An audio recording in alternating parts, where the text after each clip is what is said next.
All right, number 6. In triangle RST, side R is equal to 7.8 inches, side S is equal to 4.2 inches, and side T is equal to 3.9 inches. And we're asked to find angle S. Notice here that side S is directly across from angle S. Side T is directly across from angle T. Side R is directly across from angle R. That's going to be important because in this one, to find side S, we're going to need to use the law of cosines. The law of cosines says that c squared is equal to a squared plus b squared minus 2ab times the cosine of c. Now, it's important that we follow the same conventions for naming our angles and sides. And the way that we do that is that a capital letter is an angle, and the corresponding lowercase letter is the side directly across from that angle.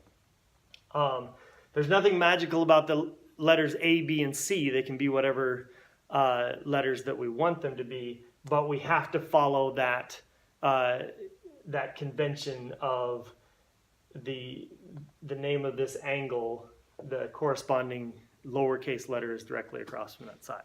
All right, so we're trying to find this angle right here, angle S. And it's across from this side S, which is 4.2 inches. So let's plug that into our law of cosine. So this is the angle we're trying to find. So this side has to be on the other side of the equal sign. So we've got 4.2 squared is equal to, and it doesn't matter which of these other ones we call A and which one is B. We'll just start with 3.9 squared plus 7.8 squared minus 2 times 3.9 times 7.8 times the cosine of angle S, which is what we're trying to find. Now we need to solve for S. We've got all these other numbers in here. The only variable we're left with is this capital S for the angle that we're trying to find. And now we need to do some calculation and a little bit of algebra and solve for S. So 4.2 squared is 17.64. I did not do that in my head. I've done this on a calculator in advance. 3.9 squared is 15.21. 7.8 squared is 60.84. Minus 2 times 3.8 times 7.8 is 60.84.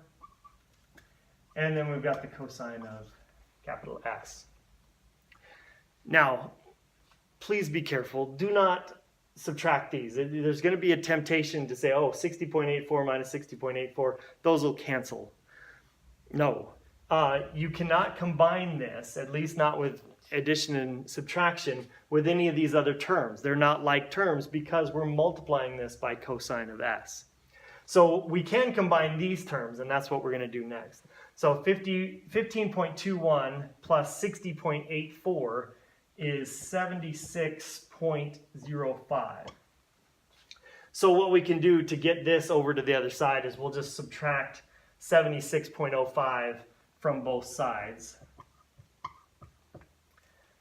And then we're going to be left with, over on this side, 17.64 minus 76.05 is negative 58.41. And that's going to be equal to negative, these will all subtract to 0.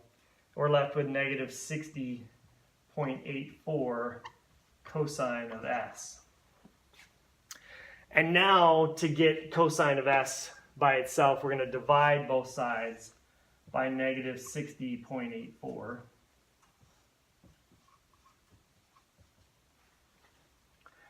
And so we get this. The negatives will cancel.